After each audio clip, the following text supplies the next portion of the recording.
Fatality. Yippee-ki-yay. Et je me retrouve tout seul là et je me parle tout seul. C'est ça, la théorie du chaos.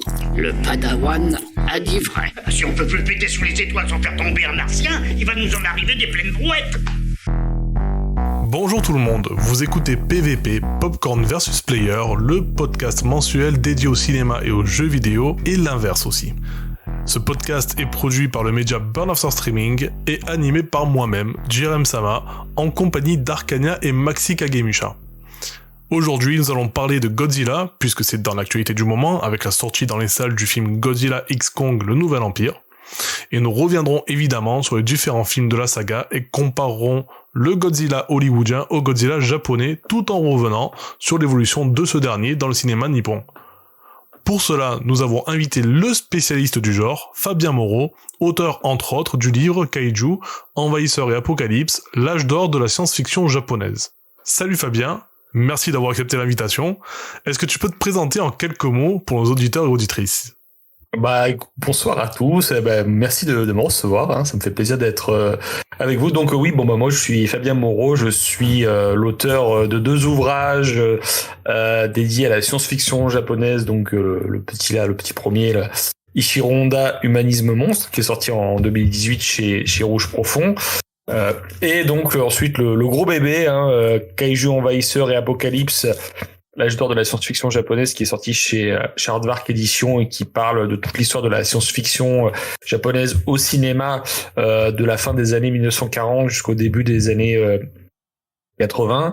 Bon, et à côté de ça, je travaille pour plusieurs magazines de cinéma et de pop culture comme Rokirama, Otomo et aussi Mad Movies. Voilà, et puis je présente aussi beaucoup de bonus Blu-ray. Je fais des livrets pour des éditions spéciales de films japonais, voilà, des coffrets de films de sabre, de films de kaiju, mais aussi autre chose. Voilà, donc il y a plein de choses qui vont arriver prochainement. Voilà, et puis aussi par le passé, j'ai co-créé avec mes amis Jordan Guichot et Adrien Morezi la web émission Tokuscope, qui est une émission web spécialement dédiée à la culture japonaise et au tokusatsu, c'est-à-dire les productions japonaises riches en effets spéciaux. Voilà. Ok.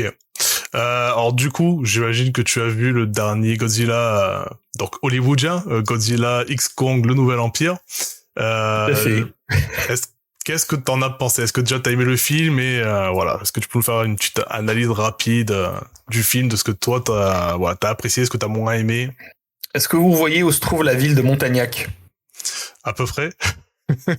Voilà, donc Montagnac, c'est dans l'Hérault. Et ce que je peux vous dire, bon, c'est pas un spoiler, mais bon, c'est important de le savoir, que Godzilla attaque la ville de Montagnac dans ce film, parce que visiblement il y a une centrale nucléaire à Montagnac, et je suis allé vérifier sur le site de la ville de Montagnac, et il n'y a pas de centrale nucléaire, donc Godzilla X Kong, le Nouvel Empire vous ment.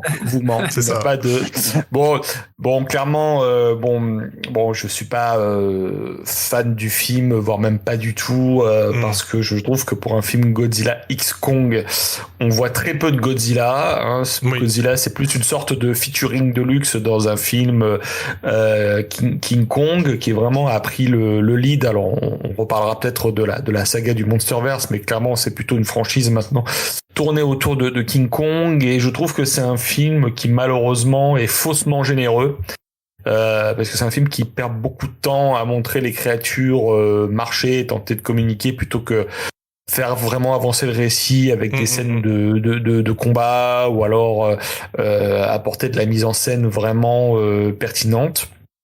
Et puis ce que je regrette, c'est vraiment ces nouvelles créatures, les fameux Shimo et Scar King, qui sont malheureusement des créatures sans aucun charisme. Et c'est un constat que je fais depuis quelques années, c'est que les Américains n'arrivent pas à créer des kaiju, en fait.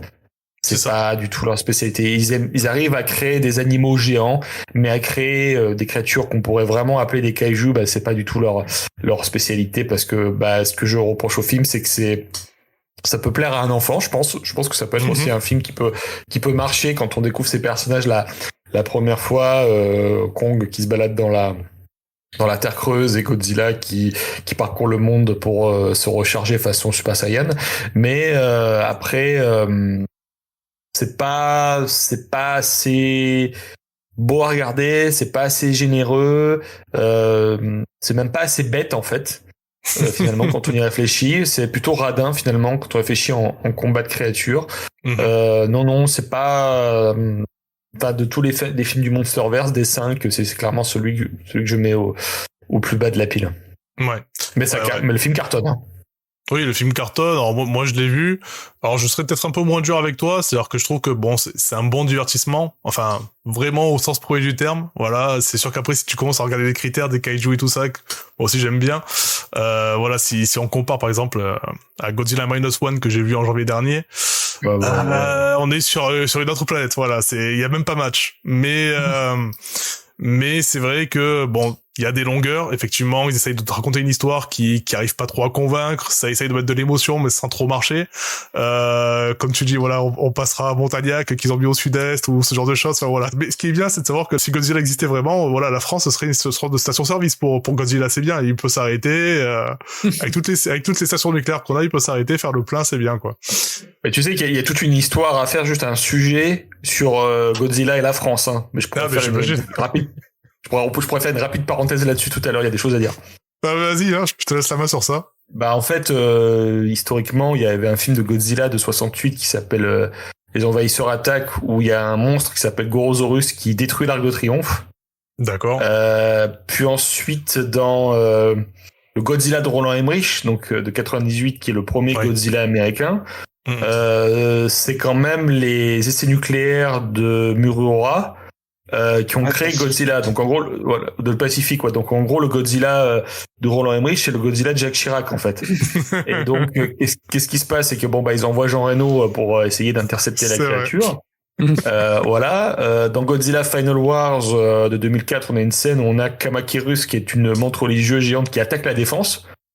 Et là, en 2024, c'est Godzilla versus Montagnac, que personne n'allait venir. C'est voilà. C'est ça.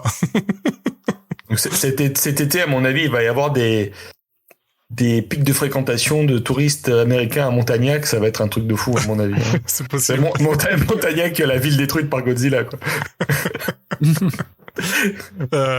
Alors justement, t'as évoqué donc le Monsterverse, enfin les 5 films. Alors du coup, comme tu comptes que 5 films, je comprends que tu comptes pas par exemple les films comme Pacific Rim. Ce qui est intéressant, c'est que Pacific Rim et le Monsterverse sont produits par la même compagnie, hein, donc c'est Legendary Pictures, en association avec Warner Bros. En fait, Pacific Rim, c'est un film de kaiju et un film de mecha. C'est ça qui est intéressant. Mais ce qui est intéressant, c'est que Pacific Rim a développé sa propre mythologie avec des personnages qu'on nomme les kaiju, mais qui sont pas du tout des monstres sous licence, qui sont des monstres originaux créés par Guillermo del Toro et son équipe, alors que la franchise... Pardon ? Et j'allais dire qu'ils marchent très bien, qu'ils sont très convaincants, quoi. Ah ouais, ils sont superbes. Ils sont superbes, parce que c'est des créations 100% originales et qui sont pensées comme des acteurs costumés, parce que je le répète, historiquement au Japon, on en parlera, ce sont des acteurs dans des costumes qui jouent les kaiju jusqu'aux années 2000-2010. En tout cas dans les films Godzilla. Et ce qui est marrant, c'est que dans la franchise Monsterverse, où on a des monstres sous licence des productions Toho, donc comme Godzilla, King Ghidorah, Mothra et tout ça, ils sont pas appelés kaiju, ils sont appelés titans. C'est vrai. Voilà. C'est intéressant. C'est intéressant. Mais moi j'adore Pacific Rim. En fait, à l'époque, je me souviens quand on avait eu à la fois le Pacific Rim de Guillermo del Toro d'un côté et le Godzilla de Gareth Edwards sorti l'année suivante, on avait deux visions extrêmement complémentaires de ce que pourrait être le Kaiju Eiga, donc le film de monstres japonais, mais façon américaine. Plutôt la vision de Del Toro qui était elle extrêmement colorée, divertissante, mais en même temps chargée de mythologie, de générosité, avec des personnages très archétypaux mais qui fonctionnaient finalement un petit peu comme le premier Star Wars presque d'une certaine manière, mais avec beaucoup de textures, beaucoup de couleurs et surtout de l'inventivité au niveau de la mise en scène. Mais c'était du fun, mais du fun dans ce que ça a de plus noble en fait. Alors que Gareth Edwards, lui, jouait plutôt sur une forme de, une forme de suggestion, plutôt une forme de gestion, de suggestion, de garder le mystère, de laisser les créatures dans l'ombre, couvertes, tapies, ce qui est un peu paradoxal vu que ce sont des monstres géants. Après, bon, finalement, il le payait un petit peu sur le plan des personnages humains qui étaient pas trop intéressant sur le long terme, mais il y avait quand même un travail assez dingue sur le gigantisme, et je pense notamment à cette scène de parachute, la scène du Halo Jump, qui était vraiment une scène incroyable, où on avait toujours le point de vue humain sur ces créatures qui nous dépassaient, qui limite pouvaient pas rentrer dans le cadre tellement elles étaient immenses en fait. Voilà. Alors justement du coup on va rester du coup sur le Monsterverse officiel, enfin celui où il y a les kaiju ou les titans hein, du coup, pour reprendre le terme de la franchise. Donc pour toi quelles sont les différences vraiment notables qu'il y a entre les adaptations américaines et japonaises? Disons que ce qui a le Monsterverse, là où c'est intéressant, c'est que c'était la deuxième tentative de réinventer Godzilla. Bon, d'abord, on avait eu la première version de 1998 par Roland Emmerich, qui est un film qui s'est fait après de multiples années de réflexion, de development hell. À un moment donné, ça devait être un film réalisé par Jan de Bont, avec des effets visuels supervisés par Stan Winston, mais sur un scénario complètement différent, avec un Godzilla qui visuellement devait beaucoup ressembler au Godzilla japonais. Finalement, c'est cette version-là qui s'est imposée avec le design de cet iguane géant designé par Patrick Tatopoulos, qui je trouve est objectivement une superbe créature, on va pas se mentir, même si dans les faits elle a très peu à voir avec Godzilla au final. Bon, c'est un film qui quand même a été une date pour l'histoire de la franchise, parce que beaucoup de gens qui ne connaissaient pas Godzilla ont rencontré le personnage avec ce film-là, même si c'était une approche assez finalement différente des films de la Toho. Ça devait donner une trilogie, mais ça n'a pas abouti. Ils ont quand même fait cette série d'animation Godzilla qui est passée sur Kenji puis sur M6, qui était une série animée qui faisait suite au film et qui était superbe parce que elle revenait sur l'esprit kaiju et on avait beaucoup de monstres. Moi, c'est une série que j'aime beaucoup. Et puis même le Godzilla de Roland Emmerich, c'est un film, quand on le revoit aujourd'hui, techniquement, il est vraiment très beau. Vraiment, c'est un film qui techniquement, en termes de photos, d'utilisation des effets numériques, mais aussi il y a beaucoup de maquettes, il y a beaucoup d'animatronics, il y a un travail sur la nuit, la pluie, ce genre de choses. C'est vraiment très bien foutu. Et donc ensuite, quand arrive le début des années 2010 et que Legendary achète les droits de Godzilla pour on parlait pas de Monsterverse à l'époque, on parlait vraiment plutôt de réamorcer une franchise américaine autour de Godzilla. Donc Legendary Pictures a sécurisé les droits auprès de la Toho pour justement bâtir cette nouvelle franchise Godzilla. C'était un producteur qui s'appelle Brian Rogers qui avait à l'époque sécurisé les droits auprès de Yoshimitsu Banno, qui était un producteur au sein de la Toho, qui avait réalisé un des Godzilla dans les années 70. Voilà, le but c'était de redorer le blason de Godzilla en réinventant le personnage aux États-Unis, donc ce qui a fini par donner le Godzilla de Gareth Edwards, qui est sorti en 2014, à l'époque pour les 60 ans de la naissance de Godzilla en plus. Ce qui était intéressant avec ce film, c'était quand on était encore dans cette mouvance des Batman de Christopher Nolan, c'est-à-dire que Legendary Pictures aussi avait produit les Batman de Nolan, donc il fallait que ce soit une sorte presque de réinvention de Godzilla à la Batman Begins, c'est-à-dire on efface tout et on essaie de reprendre le personnage à zéro. Sauf que ce qui était très étrange, c'est que dans les bandes annonces du film, on nous laissait croire que Godzilla allait être l'ennemi, allait être ce qu'il était à la base finalement, cette puissance destructrice issue des radiations, de la guerre nucléaire, de la radioactivité, qui allait s'abattre sur l'humanité. Et quand on a vu le film, on se rend compte que c'était pas ça du tout. On se rend compte qu'en fait, c'est d'autres créatures, donc qui sont inventées pour cette franchise américaine, les Mutos, qui sont en fait la menace. Et Godzilla, c'est une sorte de protecteur ancien, de protecteur antique, qui se réveille à chaque fois qu'il y a une menace pour rétablir l'équilibre, l'ordre naturel des choses. Ce qui n'est pas une approche, on va dire, décalée, puisqu'il y a eu des périodes, on pourra en parler, des périodes au Japon où Godzilla était plutôt un ami des humains, un protecteur de la Terre, sauf que chez Gareth Edwards, Godzilla est pas spécialement un ami des humains, c'est plutôt un protecteur de la Terre en général. Limite, il est tellement grand qu'il nous voit pas et d'ailleurs il commet lui-même des catastrophes naturelles en débarquant sur les terres parce qu'il est tellement grand que forcément il secoue la Terre, il secoue les éléments, les océans. Et donc on a eu ce film aussi qui était un peu frustrant parce qu'on nous avait un peu promis Bryan Cranston en personnage principal. Or son personnage est dégagé au bout de 45 minutes de film, mais c'était un peu frustrant, mais finalement le film avait quand même bien marché.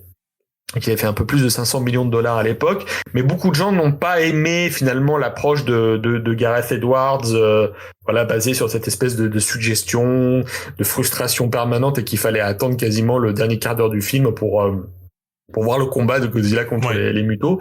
Ce qui fait que Legendary a un peu changé sa stratégie. Entre-temps, ils ont été rachetés par une firme chinoise qui s'appelle Ovanda, donc un grand groupe chinois.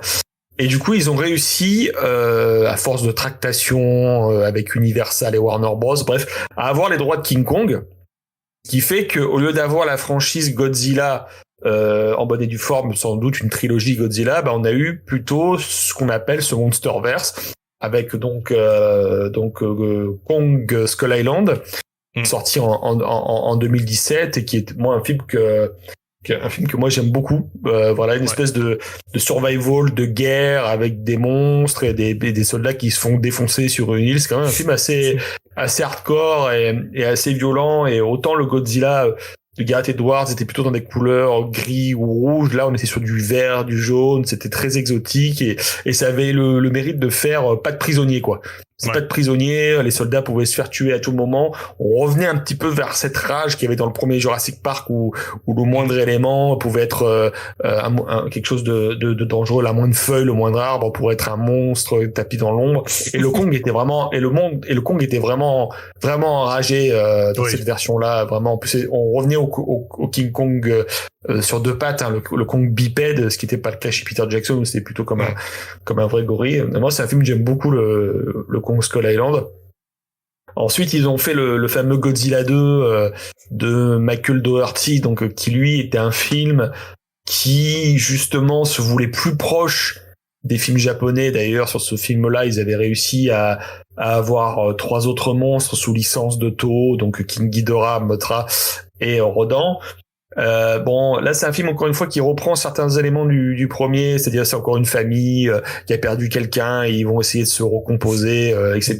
Mais on va ajouter en plus à ça un protagoniste féminin qui peut contrôler les kaijus avec une machine, donc l'Orca, plus des éco-terroristes qui veulent libérer les kaijus, les titans, parce que ils vont rétablir l'ordre sur Terre s'ils se battent tous ensemble. Bon bref. Moi c'est un film que j'aime pas du tout, clairement. C'est un film il est pas super. C'est dommage parce que sur le papier il y avait tout. Il y avait surtout les créatures sous licence et ça me plaisait. Mais en fait, j'ai vraiment du mal avec l'approche visuelle du film, c'est-à-dire il filme les monstres de nuit, en ombre chinoise, avec de la pluie, la caméra à l'épaule, de la shaky cam, de la neige. Et en plus, on va mettre des éclairs derrière, plus une tornade. Et au final, on va les filmer de très près. Moi, j'ai pas du tout apprécié cette façon de voir les choses. Et en fait, je pense qu'il y a aussi une posture personnelle qui fait que, entre-temps, au Japon, il y a un autre film qui est sorti qui s'appelle Shin Godzilla, dont on pourra reparler. Et en fait, pour moi, c'était terminé après Shin Godzilla, qui était pour moi le chef-d'œuvre absolu. Tout ce qui allait arriver sur Godzilla, ça allait être du bonus, en fait. Voilà. Donc, toutefois, ce Godzilla 2 a pas marché aux États-Unis, en fait.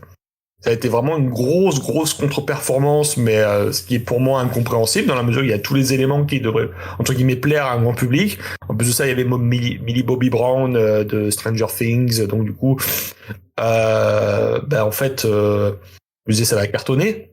Et en fait, je me suis rendu compte que Millie Bobby Brown, elle plaît aux gens qui ont Netflix, mais pas aux gens qui vont au cinéma, en fait. C'est purement une star Netflix, en fait, cette jeune femme, en fait. Du coup, au cinéma, je sais pas si on lui donnera d'autres choses à faire plus tard. Mais bon, je me fais pas de soucis pour elle. Oui. Et donc ensuite arrive et en fait, ce qui s'est passé, c'est qu'ils sont Legendary et Warner sont mis dans une situation délicate parce qu'ils pensaient que les Godzilla 2 allait être un succès. Donc, dans l'intervalle, ils avaient déjà mis en chantier la production du film suivant, donc qui allait être Godzilla vs Kong. Godzilla vs Kong qui devait sortir en 2020 mais qui a été retardé en 2021, repoussé en 2021 parce que Covid. Donc du coup c'est arrivé, on s'en souvient, en distribution hybride, moitié HBO Max, moitié cinéma aux États-Unis. Chez nous ça a été du 100% streaming, hein, SVOD sur Canal Play, il me semble. Bon du coup quand on voit le film, on se rend compte qu'ils ont supprimé beaucoup d'éléments scénaristiques pour éviter de trop renvoyer au film d'avant, limite comme une sorte de soft reboot, où là clairement la direction a complètement changé. C'est-à-dire qu'on n'est plus sur du gigantisme, on n'est plus là pour donner du poids, de la majesté, de l'ampleur à ces créatures. Non, c'est carrément un cartoon avec Godzilla et Kong qui se foutent des tartes dans la figure, qui s'envoient des bateaux en pleine tête, et qui à la fin se battent dans ce Hong Kong qui ressemble à un flipper géant, et où on a, je peux spoiler? Oui, tu peux spoiler. Celui-ci, on peut. On va pas spoiler le dernier, voilà, mais bon. le précédent, on peut. Voilà, ben on a Mechagodzilla qui arrive à la fin, et bon, c'est un film qui clairement, c'est un cartoon, c'est un film pour les enfants, mais curieusement, qui fait moins de 2 heures, j'ai passé un meilleur moment que le précédent en fait, même si je vois que le truc qu'il a été cuté de partout. Au niveau des humains, etc. Je trouve qu'il est quand même plus agréable à regarder, rien que pour les scènes de combat entre les monstres. C'est beaucoup plus digeste, le montage est beaucoup plus sympa. En plus, le superviseur des effets visuels sur ce film-là, c'est John Desjardins, qui était la personne qui bosse très régulièrement avec Zack Snyder, en fait. Donc, du coup, c'est pour ça qu'on retrouve certains effets de combat qu'on pouvait voir dans Man of Steel, notamment les caméras embarquées sur des points, les personnages qui, voilà, la caméra avance quand les personnages s'entrechoquent, ce genre de choses, beaucoup de détails sur les immeubles qui s'effondrent, tu vois, ce genre de choses-là, un travail très précis sur les lumières. Donc, quand même, il y avait un plaisir visuel, je trouve, dans ce film, qui fait que, on a quand même un truc très rythmé, qui va à fond la caisse et on s'ennuie pas, en fait. Oui. Ensuite il y a la série Monarch qui est sortie, qui moi m'a pas vraiment passionné. Je l'ai regardé en entier, mais bon, j'ai appris des choses sur le télétravail et sur les galeristes de Tokyo, donc c'était peut-être ça le sujet de la série plus que les monstres finalement. Et puis c'est vrai que les scores que Godzilla vs Kong a fait malgré tout étaient quand même excellents. Qui fait que Wingard est devenu maintenant le gardien du temple de cette franchise, ce qui nous amène au film qui est sorti il y a bientôt 2 semaines, Godzilla versus Montagnac, la centrale nucléaire n'existe pas. Voilà. Tu vois, moi je trouve que les 2 films justement, Godzilla x Kong, je trouve qu'ils se ressemblent assez. Je trouve qu'ils ont les mêmes défauts. Enfin, alors peut-être qu'il y a comme tu dis, peut-être qu'il y a un peu moins d'action dans le deuxième. On fait plus peut-être parler entre guillemets Kong, beaucoup même, j'ai envie de dire. On le fait un peu plus évoluer. On sort vraiment du côté bestial. Il lui manque juste la parole, et encore que non, il a le langage des signes quand même. Voilà, qu'on a rajouté dans le précédent Godzilla x Kong, dans le premier. Donc déjà voilà, il était plus la bête sauvage qui était dans Skull Island. Skull Island, c'est clair. Le petit Kong. Et le petit Kong, c'est vrai. Et mais ouais, je trouve que les défauts sont aussi vraiment dans la narration. Par exemple, dans le premier, ce que j'ai pas du tout aimé, c'était toute la partie justement avec Millie Bobby Brown, où il y a cette infiltration dans la corpo, où il passe dans le rail qui les téléporte justement à Hong Kong. Enfin, tout ça sert à rien. Tout ça, tu le lèves du film. Déjà, tu gagnes 20 minutes, peut-être même plus. Grave. Et le film est meilleur, quoi. Et t'as un peu ça aussi, du coup, dans le 2, avec toute l'histoire de la petite fille, avec sa mère adoptive, la tribu des Inuits, tout. Alors, je peux comprendre qu'on a envie d'installer un lore, de raconter l'histoire et tout, mais j'ai trouvé ça lourdeau, quoi. Et on pouvait vraiment le passer dessus très facilement, quoi. Enfin, pareil pour la quête de Kong, entre guillemets, sa quête, qu'on va pas spoiler, mais voilà, c'est peut-être des choses à raccourcir à ce niveau-là aussi pour rendre le film plus digeste. Mais ouais, c'est... Vas-y, je t'en prie. Alors, je disais le précédent, tu sens qu'il a été coupé au max pour faire moins de 2 heures et je pense qu'il planifiait un film beaucoup plus long. Or là, en 2 heures, ils ont tout raconté. Je veux dire, il y a pas de gras, quoi. Tu sens qu'il n'y a pas une grosse intrigue ou des enjeux dramatiques qui ont été coupés au montage. Hein. C'est ça. Bon, du coup, voilà, tu nous as fait un point complet quand même, donc sur les versions américaines. Et bon, bah, on va passer du coup aux versions plus récentes peut-être, donc Godzilla Minus One et Shin Godzilla que t'as évoqué, et peut-être après repartir sur l'historique et l'évolution de Godzilla au Japon, sur les films japonais. Bah, justement, Minus One, tu l'as vu celui-ci? Oui, je l'ai vu 5 fois. Ouais. J'aurais aimé l'avoir vu autant, quoi. Je l'ai vu qu'une fois et je me languis qu'il sorte en Blu-ray ou autre parce que j'ai vraiment beaucoup aimé. Je l'ai préféré personnellement Shin Godzilla, que je trouve plus percutant. Je trouve que Godzilla, dans celui-ci, il est vraiment, dans Shin Godzilla, il est vraiment mis au même niveau et bon, c'est un parallèle qui est fait tout au long du film avec une catastrophe naturelle et bon, tout le film est très intelligent sur ça, c'est que tu remplaces Godzilla par un tsunami ou un tremblement de terre. Tout ce qui se passe autour ne change pas, enfin voilà, c'est on t'a juste mis à la place d'un désastre naturel Godzilla, quoi. Et ça rejoint du coup un peu ce que je disais tout à l'heure, c'est que t'as des films du coup Godzilla qui, dans les films japonais, même si on a eu un Godzilla bien comme les films, bon entre guillemets ou protecteur comme les films américains, à la base Godzilla c'est un désastre naturel, c'est il détruit le monde humain. C'est pas que le monde, quoi, c'est vraiment le monde humain. C'est vrai que le tout premier Godzilla de 1954, donc qui fête ses 70 ans cette année, c'était un film qui a été créé. C'est un film de commande à la base, hein, donc il y a vraiment envie de créer une icône de science-fiction, un personnage qui soit commercialement viable à l'époque pour les studios Toho. Mais c'est vrai que le réalisateur Ishiro Honda, donc qui s'est emparé du projet auquel on a confié donc la réalisation du film, s'est dit que il y avait un truc à faire avec ce personnage-là et qu'il fallait un petit peu le mettre dans l'air du temps. Et c'est vrai que en 1954 il y avait eu un bateau de pêche japonais qui est donc le Dragon chanceux numéro 5 qui s'était aventuré dans l'atoll de Bikini dans le Pacifique Sud. Sauf que cette zone-là, c'était une zone de test de bombes à hydrogène de l'armée américaine en fait. Et donc il faut savoir que les pêcheurs se sont aventurés dans cette zone de test et ils se sont pris les déflagrations d'une bombe nucléaire qui venait d'exploser en plein milieu de l'océan. Et leur navire a été complètement balayé par finalement l'onde de choc de la bombe et donc les pêcheurs ont commencé à développer des maladies des radiations peu à peu après cette exposition. Et ce qui s'est passé ensuite, c'est que l'opérateur radio est mort et donc ils se sont servis de cette histoire-là et ils l'ont presque mis au début du film Godzilla, puisque le premier film Godzilla commence par des attaques de bateaux, des bateaux de pêche en plein milieu de l'océan, par une espèce de phosphorescence comme ça qui remonte de l'océan. Et c'est vrai que dans ce premier film Godzilla qui est extrêmement sombre, Godzilla c'est littéralement l'incarnation de la bombe atomique qui vient se venger des hommes. Godzilla c'est un dinosaure mutant chargé de colère qui vient punir l'humanité, mais comme tu l'as dit, c'est aussi une catastrophe naturelle, puisque lorsque Godzilla d'abord attaque l'île Odoshima dans le premier film, il est accompagné d'un typhon. Donc c'est assez intéressant, et c'est vrai que les kaiju dans leur première leur première incarnation et dans leur première décennie d'existence sont toujours généralement associés aux volcans, aux catastrophes naturelles. Donc vraiment c'est lié de manière intrinsèque.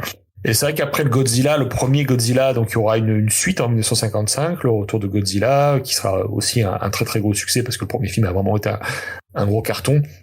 Puis ensuite, la Toho va plutôt développer d'autres personnages comme Rodan, comme Mothra, et puis ensuite faire d'autres films de science-fiction, des films de mutants, des films d'invasion extraterrestre, des films de continents engloutis, tout ça. Et c'est en 1962 que la franchise se lance vraiment avec King Kong contre Godzilla. Ouais. Justement, voilà, qui est le premier film où les deux monstres se rencontrent, puisque la Toho avait réussi à avoir les droits de King Kong auprès du studio RKO, studio américain qui avait produit le King Kong de 33. Et en fait, le King Kong contre Godzilla, déjà à l'origine, le film de 62, c'est une comédie. C'est une comédie, c'est vraiment un film comique qui parle plutôt de de la remontée économique du Japon des années 60. C'est un film sur la société de consommation. C'est un film sur les grosses entreprises qui tentent de sponsoriser les émissions de télé. Donc c'est une grosse vanne vis-à-vis de la société de consommation japonaise. Voilà. Et dans ce film-là, King Kong et Godzilla se battent en mode prise de catch déjà. Voilà, ils se font littéralement des prises de catch. Pourquoi ? Parce que à l'époque, le catch japonais, donc ce qu'on appelle le puroresu, en fait ça cartonnait et les gamins regardaient ça à la télévision. Donc c'est pour ça que les acteurs parce que dans ces films, les monstres sont incarnés par des acteurs qui piétinent des décors miniatures, des maquettes. Et donc c'est pour ça que King Kong contre Godzilla est un film comique. Bon, puis ensuite il y a le chef-d'œuvre du genre qui est Mothra contre Godzilla.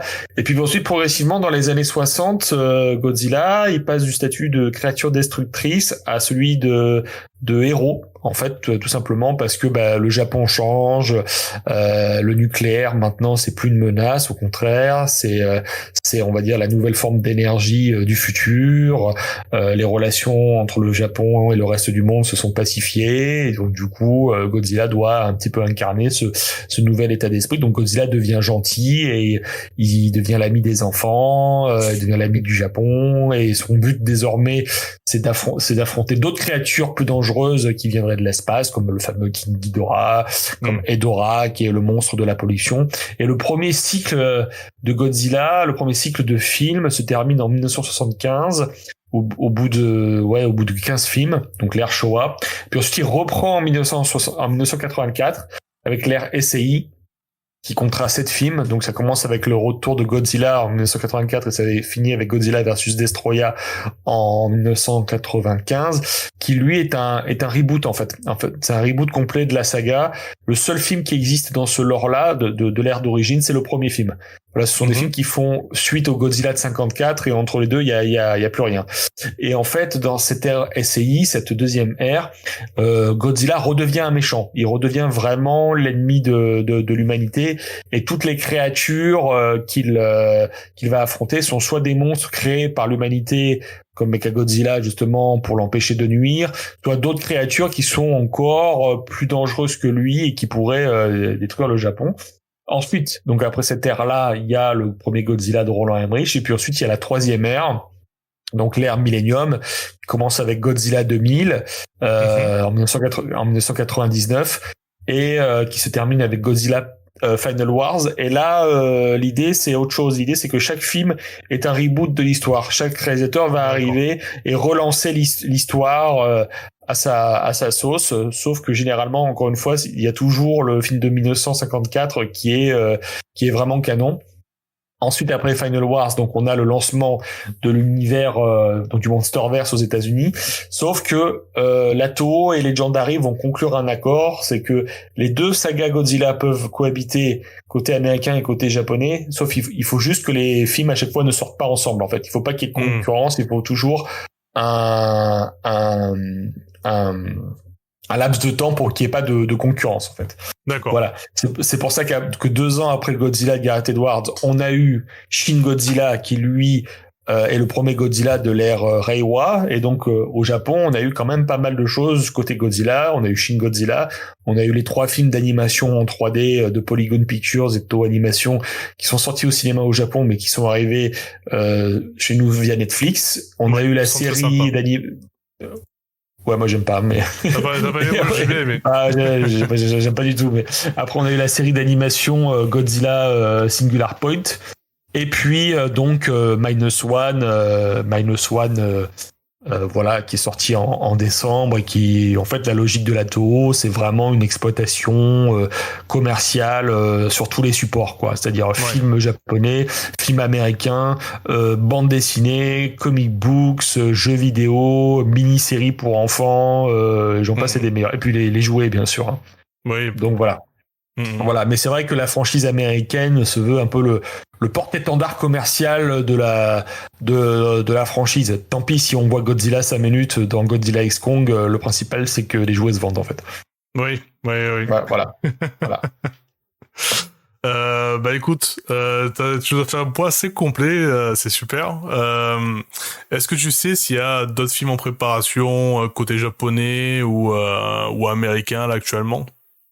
En fait, côté japonais, là, on sait pas encore parce que Godzilla Minus One a été vraiment un succès incroyable, surtout à l'international. Personne l'a vu venir. C'était le gros succès surprise de l'hiver. Pourtant, 15 millions d'euros de budget, quoi. 15 000, ouais, 10 fois moins que les blockbusters américains, quoi. Et ça cartonne plus, quoi.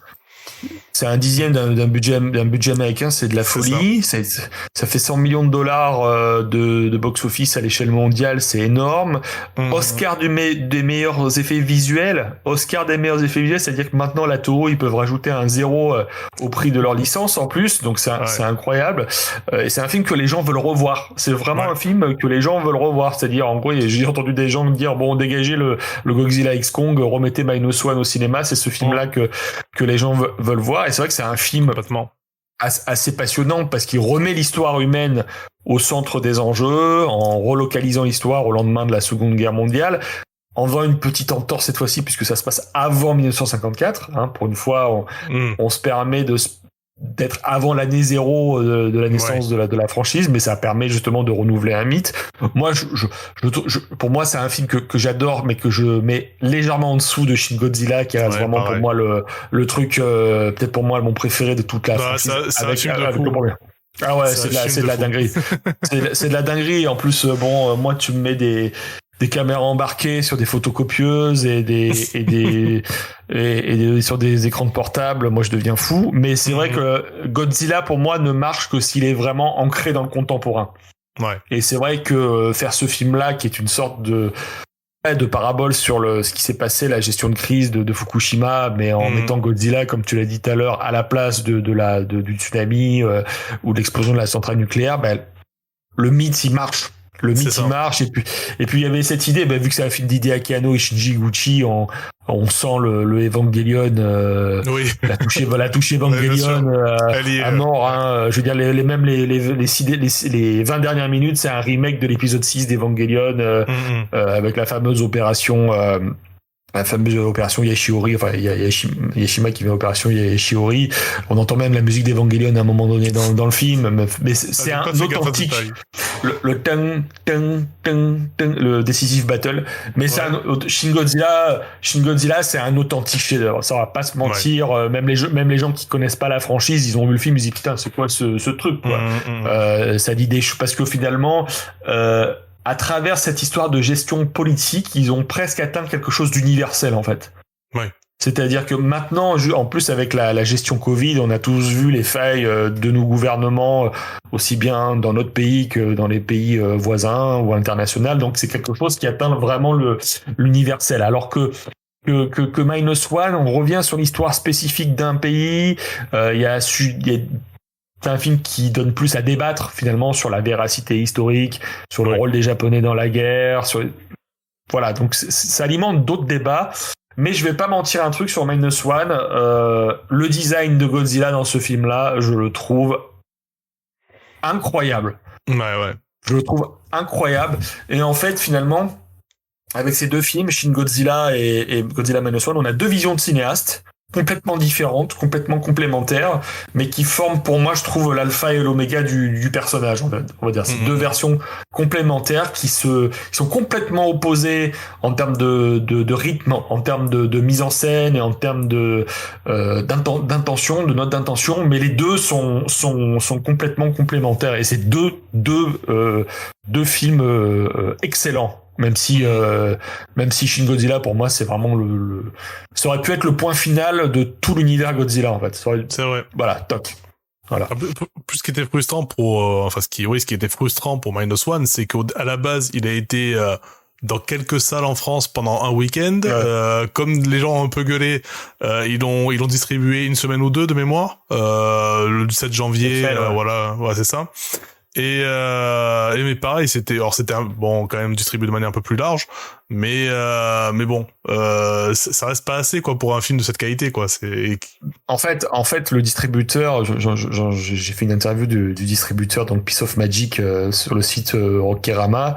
Il m'expliquait en fait que il pensait que sur les 2 jours, à l'origine, les 2 jours de décembre, le film allait rencontrer son public et que ça y est, ça aurait été fini, tu vois, pour la France. D'accord. Et en fait, les gens ont redemandé. Du coup, ils ont dû ressortir le film pour 2 semaines, mais il me disait si on avait pu le maintenir une 3e semaine, on l'aurait fait. Le film a fait 170 millions de spectateurs, ce qui est énorme pour un film comme ça sur 2 semaines. C'est quand même pas mal du tout. Et mais il me disait en fait il y avait une obligation contractuelle de la Toho de stopper l'exploitation du film à l'international au 1er février. Pourquoi ? Pour permettre à Godzilla X Kong de débuter son marketing, en fait, sa promotion. Ouais. Alors que c'est bête, franchement, c'est bête parce que franchement, les 2 films pourraient très bien cohabiter ensemble. On va pas se mentir, hein. Les gens pourraient voir les 2 films, mais je pense que je sais pas comment ça va se passer, mais je pense que les gens vont redemander Minus One rapidement sous une forme ou l'autre. Bon, là, j'ai vu qu'il va arriver ils ont annoncé qu'ils allaient arriver que le film allait arriver sur Prime Video Japan début mai. D'accord.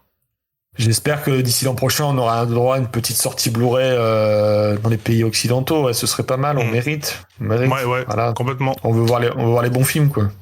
Et tu crois qu'en ce moment, du coup, alors, moi je préfère les VO, donc c'est moi je l'ai vu en Jap sous-titré français, hein, c'est comme ça qu'il était distribué en France. Ouais, est-ce que tu sais si ça va être doublé pour la sortie officielle entre guillemets Écoute, dans l'immédiat, je pense que tout film mérite un doublage parce que pas tout le monde regarde les films en VO sous-titré, hein, c'est pas le cas de tout le monde. C'est ça. Et puis tu vends plus d'unités quand t'as une VF. Hein. C'est plus accessible, quoi. Partisan de ça, même si moi je regardais aussi les films japonais en VO STF. Par contre, je sais que la Toho n'autorise plus vraiment la circulation des versions doublées de ses films. D'accord. Et c'est ça le problème. Ouais. Donc s'il y a un problème, ça peut venir de ce niveau-là en fait. Ok. Ouais, ça limitera un petit. Tu sais, la Toho exerce un contrôle très strict sur sa licence. C'est-à-dire que tout ce qui circule doit être validé, tamponné par la Toho, hein, que ça va dire parce que ce qui est intéressant avec Godzilla, c'est que généralement tu payes les films et tu payes la licence aussi, tu vois.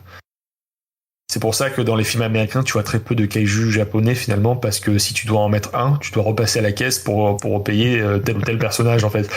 Quand tu achètes Godzilla, tu achètes pas tous les personnages de l'univers Godzilla, tu achètes juste Godzilla, tu vois. Ouais. C'est pour ça que tu n'as pas les autres kaiju dans le film de Gareth Edwards, parce qu'ils n'avaient pas encore les licences pour les autres monstres. Et c'est pour ça que tu n'as quasiment plus rien dans le dernier film. Ils ont gardé juste Godzilla et un autre personnage que je veux pas spoiler, mais un autre personnage qui revient et voilà quoi. Oui. Et qui est très connu. Voilà, qui est très connu. Oui, c'est ça. Bon, j'en ai pas plus. Avant de finir, on va faire un petit tour de table avec mes 2 compères Arcania et Maxi. Du coup, on a parlé pas mal des films un peu japonais. Est-ce que vous en avez vu quelques-uns dans les films récents ou plus anciens, des films japonais? Est-ce que vous aimez bien ça? Est-ce que les films américains aussi, vous les aimez bien? Voilà, qu'est-ce que vous en pensez un peu de tout ça, tout cet échange qu'on a eu?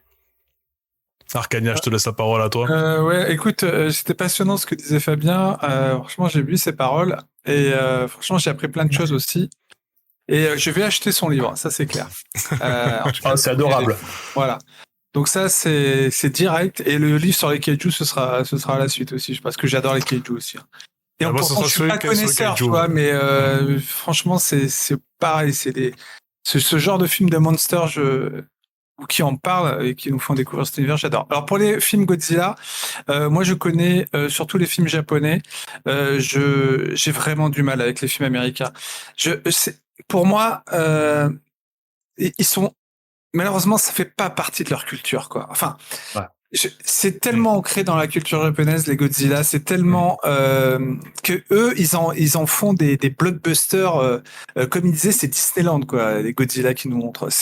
Enfin, je veux dire, c'est un parc d'attractions, quoi, que tu vois à l'écran. Il y a pas de fond, il y a pas de morale, il y a pas une vraie intelligence d'écriture, tu vois. Même si Godzilla Minus One, et moi je suis d'accord avec Fabien, je préfère beaucoup. Alors, je préfère vraiment Shin Godzilla. Alors, celui-là, je le trouve absolument incroyable. Ça a été une grosse claque et je pourrais le revoir d'ailleurs, je crois maintenant une fois par an sans problème. Godzilla Minus One a été une grosse claque aussi parce que encore une fois, je suis content que ce film ait eu les Oscars des effets visuels. Et là, tous les pontes de Marvel là, et compagnie devraient prendre cette leçon dans la figure comme étant une belle leçon qu'avec peu de moyens, on n'a pas besoin d'avoir un budget de 300 millions de dollars pour faire un putain de film, tu vois, et qu'il y a des artistes qui sont talentueux et qui sont capables, eux, de te faire vivre Godzilla à l'écran et de te donner un look de Godzilla comme je rêvais de voir quoi à l'écran. Et c'est vrai que de faire travailler ces gens-là dans des conditions acceptables aussi, avec le temps et la sérénité dont ils ont besoin. Pardon, excuse-moi. Bien sûr. Non, mais c'est tout à fait ça. Ce que je veux dire, c'est que si tu veux, pour moi, Godzilla reste vraiment un monstre de la mythologie japonaise, avant toute chose. Et toucher à une emblème de ce que de la culture nippon dans le monster movie, c'est très difficile parce que tu vois, je veux dire, tu vois le Godzilla de Emmerich, je suis désolé, mais alors il est bien fait comme il disait, techniquement c'est très bien fait, ok. Mais tu vois, je vais simplement dire une chose importante par rapport à ça. Moi, tu vois, Godzilla, quand je le vois mourir à la fin, je peux spoiler, hein, ça va, il est vieux. Plus de 30 ans. oui. Donc, j'ai vraiment eu du mal quand je vois Godzilla se faire plomber à la fin, quoi. Le Godzilla d'Emmerich. Moi, je veux pas qu'il meure, ce monstre, quoi. Je veux pas qu'on le tue comme ça, quoi. Bêtement piégé dans un pont, quoi, avec des câbles qui l'enserrent et puis il se fait canarder, quoi. Et ça m'a vraiment... Alors, Godzilla, il meurt pas pour moi, quoi. Tu vois, c'est le défenseur de la Terre, quelque part. Et tu me le tues pas, quoi, à la fin. Tu vois, ça peut me... Voilà. Mais au-delà de ça, pour moi, je reste et je veux découvrir tous les... Alors moi, j'ai vu le Godzilla avec le Godzilla un peu en... Je sais pas, quelqu'un dans un costume, j'imagine, le Inoshiro Honda, j'imagine, à l'époque, avec des maquettes. Le noir et blanc? Noir et blanc. Ouais, le premier, Moi, le premier, quoi. Le premier. Franchement. Et puis, alors, le Godzilla de Final Wars, qu'est-ce qui m'a fait rire aussi. Je te jure. C'est un délire, ça. C'est un gros délire. Mais voilà, tu vois, ils ont une façon de traiter, je dirais, l'univers, ça leur appartient avant tout. Et moi, si tu veux, ok, c'est des blockbusters qui vont amuser les enfants. Voilà, ma fille de 14 ans, elle va adorer, tu vois. Peut-être, elle va passer un bon moment, bien sûr. Mais tu vois, moi j'aime qu'il y ait une portée quand même au final, un vrai message. Putain, dans les films américains, c'est vraiment tu mets de côté les personnages qui sont écrits avec avec mes pieds. Tu vois, je veux dire, tu vois, ça vole vraiment pas très haut. À part le Gareth Edwards, je trouve que Gareth Edwards, c'est parce que j'aime beaucoup ce cinéaste et je défends son dernier film The Creator qui s'est fait un peu allumer, c'est dommage. Parce que je trouve que ce qu'il fait avec peu de moyens aussi, Gareth Edwards, il le fait, mais il le fait bien. Même s'il ressasse, il reprend un procédé, l'intelligence artificielle, on peut en discuter, mais évidemment que c'est pas supra original. Mais c'est généreux ce qu'il fait, Gareth Edwards. On sent qu'il a envie de faire des belles choses. Ouais. Peut-être que pour le Godzilla, il avait pas la carte blanche, il avait un budget. Voilà. Après, voilà, je te dis simplement pour finir là-dessus, écoute, moi je suis très content de découvrir l'univers des Godzilla japonais, surtout. Les films américains, voilà, je les montrerai à mes neveux, à mes nièces, pour qu'elles s'amusent. Mais moi, je reste un peu à l'écart. Et je les regarderai de très très loin, quoi, tu vois. Ouais, bien sûr. Voilà. Où je pose mon cerveau je me permets juste une petite... S'il y a une saga à voir hors des Godzilla, c'est la trilogie Gamera, la trilogie des années 90, 95, 96, 99, où ça, c'est vraiment une grosse tuerie. Mais vraiment. Ouais, écoute, je me note ça. Voilà. Allez, craque.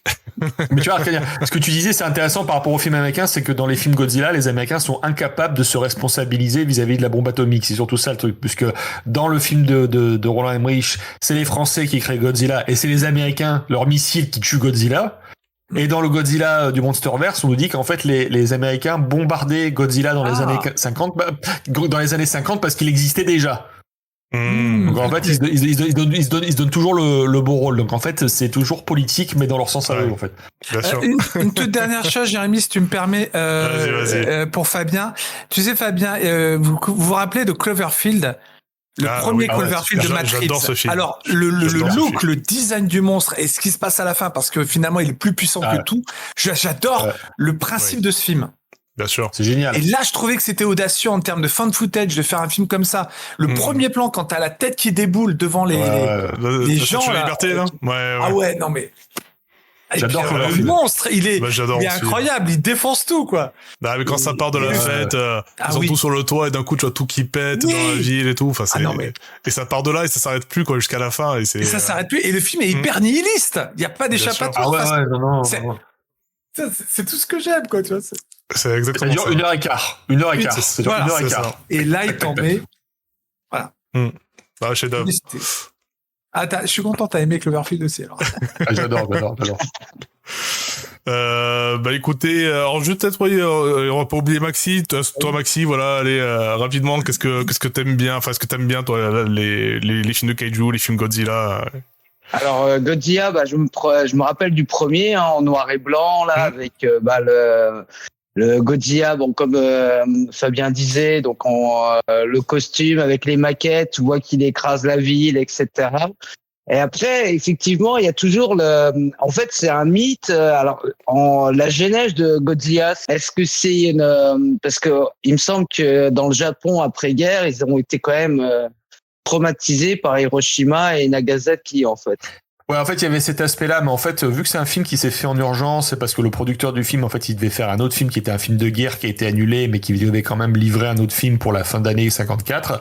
En fait, il s'est dit, bon, qu'est-ce que je vais faire? Et là, il s'est souvenu que King Kong était ressorti au Japon, au début des années 50, que ça avait été un gros carton, et qu'il y avait cet autre film qui venait de sortir aux États-Unis, qui s'appelle Le Monstre des Temps Perdus, qui a un film avec un dinosaure radioactif géant qui attaque New York, et il s'est dit, ça, c'est parfait. Il faut qu'on fasse notre version locale.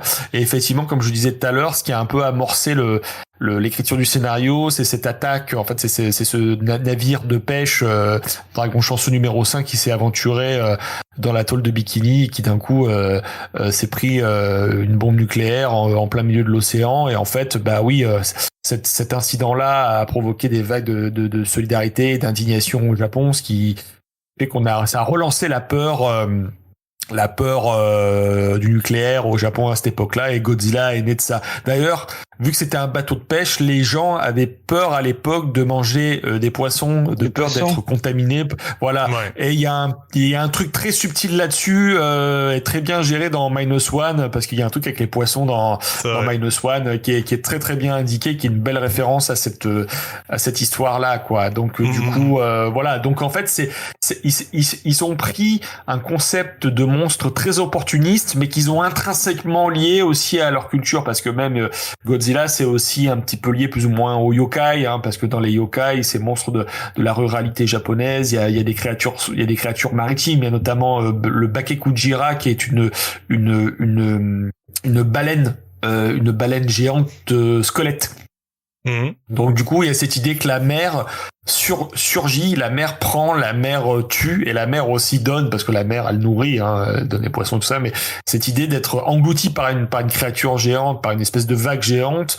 Encore une fois, on revient à ce qu'on disait tout à l'heure, c'est connecté à la nature, c'est connecté aux éléments comme ça, à la terre qui peut s'entrouvrir, mais ils ont donné à Godzilla cet aspect divin qu'il n'y a pas dans les films américains. Les Américains font des animaux, les Américains font des animaux géants, et les Japonais font des kami, c'est-à-dire ils font des dieux. Sauf que Godzilla, c'est pas juste un dinosaure, c'est un personnage, puisqu'il a un nom, il a une posture, il a des caractéristiques, et surtout il a une technique, comme un coup spécial, vulgairement, qui est son souffle radioactif. Ce qui fait qu'on n'est pas juste face à un animal, on n'est pas face à un T-Rex, on est face à un personnage comme Spider-Man, qui a une combinaison rouge et bleue, qui tire ses toiles et tout, machin. Et c'est cette forme-là, ces caractéristiques. Il a 3 rangées d'épines sur le dos, il est debout, il a ce bruit de pas, il a ce rugissement aussi. C'est un personnage. Voilà. Et les Japonais créent des personnages. Moi, juste pour revenir un peu sur ce que tu es en train de dire, ce que j'ai adoré, moi, dans Shin Godzilla, par exemple, c'est l'évolution tout au long du film de Godzilla. Parce que quand le film commence, c'est pas le Godzilla qu'on connaît. C'est une espèce de larve, machin chose. Et au fur et à mesure du film, il évolue, il a des pattes qui poussent, il grossit. Au début, il a 4 pattes, après, il se lève. Et on arrive après à la fin avec le Godzilla qu'on connaît, la bête ultime. Et j'adore aussi ce parti pris, quoi, du film, de nous montrer l'évolution en temps réel de la créature, quoi. Et ça, c'était un truc qui a failli pas se faire parce que généralement, la Toho est tellement stricte sur ce qu'on doit faire avec cette créature que généralement, il faut que Godzilla il arrive déjà fini, déjà préparé au stade final. Et là, ils sont partis du principe que Godzilla devait être montré effectivement à des stades intermédiaires avant de le voir sous cette forme-là. Mais même là, sur le coup, Hideaki Anno et Shinji Higuchi, ils ont vraiment joué avec ce qu'on peut faire avec le personnage, puisque il a la gueule qui s'ouvre, il peut tirer des lasers de son dos et de sa queue, qui est un organisme presque indépendant. Et le plan final de ce film, Shin Godzilla te dit, oh putain, qu'est-ce qui se passe là? Il y a un truc qui se passe avec la queue, et Shinji Higuchi me disait qu'il était prévu d'avoir une version, enfin quand tu vois l'artbook de Godzilla, il était capable de donner question d'un Godzilla bicéphale avec deux têtes.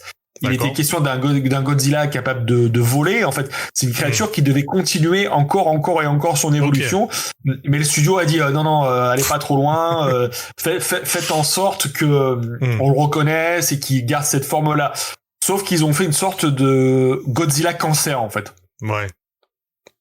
C'est vraiment une espèce de maladie, de cancer géant qui très intéressant dans Shin Godzilla, qui semble lui-même pas avoir conscience de ses pouvoirs, en fait. Ouais. Parce qu'il a l'air même lui-même étonné de pouvoir cracher ce truc, d'expulser cette espèce de souffle radioactif, de laser, et ensuite il s'éteint tellement la déflagration de puissance a été immense, en fait. Mais ça, c'est la scène de Shin Godzilla où il détruit toute la ville de nuit en balayant tout Tokyo, c'est chiant. Enfin, ça aussi, c'est magnifique. Ouais, c'est fou. Ouais. C'est magnifique. Mais c'est ça, c'est que les derniers films japonais, que ce soit Shin Godzilla ou Minus One, ils ont réussi à rendre ce souffle radioactif puissant, iconique et destructeur. C'est-à-dire que t'as pas besoin de le voir tirer 10 fois son truc. Il suffit d'un seul coup et de voir ensuite toute une ville détruite, dévastée. Il y a ce très beau plan dans Minus One, on le voit de dos avec un champignon nucléaire sans fin, sans limite qui va dans le ciel et qui génère en plus ensuite de la pluie noire, parce qu'on se souvient des gens qui ont été victimes des attaques nucléaires. Ils disaient on a vu une pluie noire tomber du ciel après l'explosion des bombes. Donc voilà, le symbole. Ouais. Bah écoute, ce sera le mot de la fin. Je te remercie beaucoup d'avoir été avec nous, le partage de ton expertise. Ça a été riche en enseignements. Merci à vous. Et très captivant. Ouais. Non, c'était super. Merci Fabien. Non, merci à vous en tout cas. J'espère que j'ai pas trop parlé. Non, t'inquiète. C'était très très bien. Donc encore merci à toi Fabien, et on invite nos auditeurs et auditrices à rester parce que là il y a la dernière partie de l'émission, les recos du moment. Juillet, c'est Godzilla. On dirait Godzilla, mais comme on n'a pas le copyright, on dit que c'est pas lui. Fillon, comme si c'était Godzilla. Mais c'est pas lui. Oui, bien sûr. Et en tout cas, c'était une chouette rencontre en tout cas. Et puis on a appris plein de choses sur Godzilla en plus. Complètement. Ouais, c'est clair. Complètement. Je sais pas d'ailleurs. Moi, ça m'a donné envie de revoir même les vieux Godzilla jusqu'à présent qui me tentaient pas plus que ça. Enfin, voilà, c'est ça. Il y en a certains qui me tentaient pas plus que ça parce que je trouvais que ça avait mal vieilli, que ça se voyait que c'était quelqu'un dans un costume. Mais c'est vrai que j'ai envie de tenter quand même l'expérience quoi maintenant. Écoutez, si vous voulez bien les gars, on va peut-être passer maintenant à nos recos du moment. Et si ça vous dérange pas, j'aurais bien ouvrir la marche là avec Marocco, avec mon petit coup de cœur du moment, la série Fallout. Ah, ça commence bien. Alors, je crois savoir que vous l'avez pas vu, hein. Pas encore. Ouais. Je pense qu'il y a beaucoup. Là, je me réserve pour le week-end. Je lance ce week-end, moi. C'est ça. Donc, je pense que c'est le cas aussi de beaucoup d'auditeurs et d'auditrices. Donc, je vais pas spoiler. Hein. On va rien divulgacher comme on dit. Mais je vais quand même vous en parler un petit peu, la comparer justement à la franchise, aux jeux vidéo, et vous dire pourquoi moi j'ai beaucoup aimé cette série. Tu as vu le pilote pour l'instant? Alors non, moi j'ai vu la saison complète. Ah oui, d'accord. Ah oui. Mais je vais parler mais je vais parler que du pilote effectivement, et sans trop en dire non plus parce que j'ai pas envie de vous gâcher certaines surprises, on va dire. Alors déjà ce qu'il faut savoir c'est que cette série, elle est canon. Donc, elle s'inscrit vraiment dans l'univers du jeu officiellement. Donc, l'histoire qui nous a racontée va vraiment rejoindre le lore de manière officielle et sera peut-être exploitée sur des futurs jeux. Ça, il faut le savoir. Donc, alors, de base, dans l'univers Fallout, pour ceux qui ont fait les jeux, on connaît pas vraiment les personnes qui sont responsables de la guerre nucléaire qu'il y a eu. On sait pas vraiment qui a lancé la première bombe. On comprend qu'il y a une guerre, enfin en tout cas qu'il y avait des tensions avec la Chine. Donc à l'époque où la guerre a eu lieu, c'était en 2077 dans l'histoire du jeu. Donc contrairement à ce que certains pensent, on n'est pas dans les années 50 et c'est à ce moment-là que la guerre pète et les jeux se passent une centaine d'années en général après cette guerre-là. Donc voilà, on sait pas vraiment qui a lancé la première bombe, mais il y a la série qui lance une piste dans l'épisode final que je spoilerai pas, mais qui est une piste très explicite sur les personnes voilà qui ont lancé les premières bombes. Et donc voilà, à voir si comment ça sera exploité dans les futurs jeux. Donc là, la série, elle se passe en 2296, donc un peu plus de 200 ans après la fameuse guerre. Ça se situe du coup un petit peu après Fallout 4, qui lui se passe en 2287. Voilà, si on va un peu situer ça. Et le tout premier Fallout, lui, se passait en 2161. Donc voilà, on est 130 ans après le tout premier Fallout et donc quelques années après le Fallout 4. Alors dans cette série, on va suivre Lucy, qui est une jeune femme de l'abri 33, dont le père va être kidnappé après une suite d'événements tragiques lors de son mariage et qui va l'amener à quitter son refuge pour les terres désolées, justement pour le retrouver. Elle va croiser sur sa route le chemin de 3 personnages qui seront centraux dans la suite de l'histoire. Donc il y a Maximus, qui est membre de la confrérie de l'acier, qui est très très connu pour les fans de la série. Cooper Howard, qui est un personnage qui est introduit dans la série, qui est une ghoul qui a gardé un semblant d'humanité. Donc parce que dans le jeu il y a des ghouls justement qui sont encore entre guillemets qui ont encore la conscience humaine, et il y a des ghouls sauvages qui là vous attaquent et essayent de vous bouffer un peu comme des sortes de zombies. Donc là on est encore sur une ghoul qui a gardé son humanité. Et il y a Siggy Wilzig, qui est un scientifique qui a fui l'enclave et qui a sur lui une technologie qui va attirer l'attention de tout le monde sur lui. Donc voilà l'histoire qui est installée dans le premier épisode. Et donc ce qui frappe dès le début de la série, en tout cas moi ce qui m'a frappé vraiment, c'est l'univers ultra fidèle aux jeux vidéo, avec donc cette ambiance post-apo et rétro-futuriste et qui est vraiment particulière à la série. Donc on retrouve tout ce qui fait le sel de la série, avec le ton comique et satirique, et cette ultra-violence dans les scènes de tir, de combat et tout ça. On a la musique aussi qui joue un rôle important pour l'ambiance, avec des chansons très marquées années 50 comme dans le jeu, quand on joue à Fallout, on a la radio avec le Pip-Boy et on a ces musiques années 50. Donc voilà, elles sont toujours là, ça appuie toujours un peu plus ce côté un petit peu rétro, et on a aussi des compositions vraiment originales qui sont faites qui avaient été faites pour l'ambiance du jeu, enfin l'ambiance des jeux, et que les fans de la saga forcément reconnaissent dès les premières mélodies. Donc voilà, il y a tout ce côté-là qui fait vraiment plaisir pour les fans, et il y a évidemment le lore. Voilà, on retrouve vraiment plein d'illustrations de Vault Boy, là, ce fameux dessin du personnage qui fait un pouce tout le temps et qui est mis en scène sur différents de différentes façons. Le fameux Pip-Boy, j'en ai parlé aussi, cette espèce d'ordinateur, de montre ordinateur qui se porte comme un bracelet.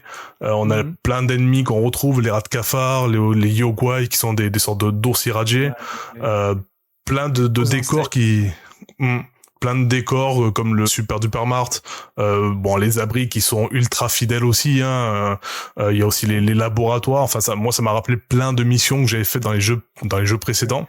On s'y retrouve, voilà, c'est ça qui est fou, c'est que tu joues au jeu, littéralement tu revois tes parties limite, quoi. C'est un truc de fou.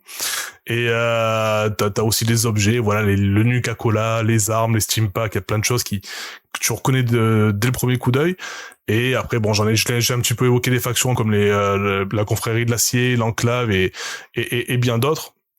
Donc voilà, il y a à ce niveau-là la série elle tabasse. Voilà, il y a vraiment tout le lore qui est respecté. Ça rejoint un petit peu le travail qui avait été fait pour la série de HBO The Last of Us, où on retrouvait aussi tous les éléments qui parlaient beaucoup aux fans. Et mais à mon sens, c'est une franchise qui est plus facile à adapter justement que The Last of Us, parce que t'as pas de personnages qui sont centraux dans la franchise. C'est-à-dire que tu as des espèces de types de personnages, des archétypes de personnages comme voilà les chevaliers de la confrérie d'acier, les ghouls, des choses comme ça. Mais c'est pas comme on dirait par exemple pour The Last of Us, Ellie et Joel. Comment dire? On avait eu le débat à l'époque avec Arcania pour cette série-là où on faisait un peu un transfert sur nos attentes et sur la ressemblance supposée ou pas des personnages, voilà, avec les jeux, enfin des acteurs, avec les personnages du jeu. Là, t'as pas ce problème-là avec la série en fait, parce que ça reprend pas des persos que t'as pu voir dans d'anciens jeux.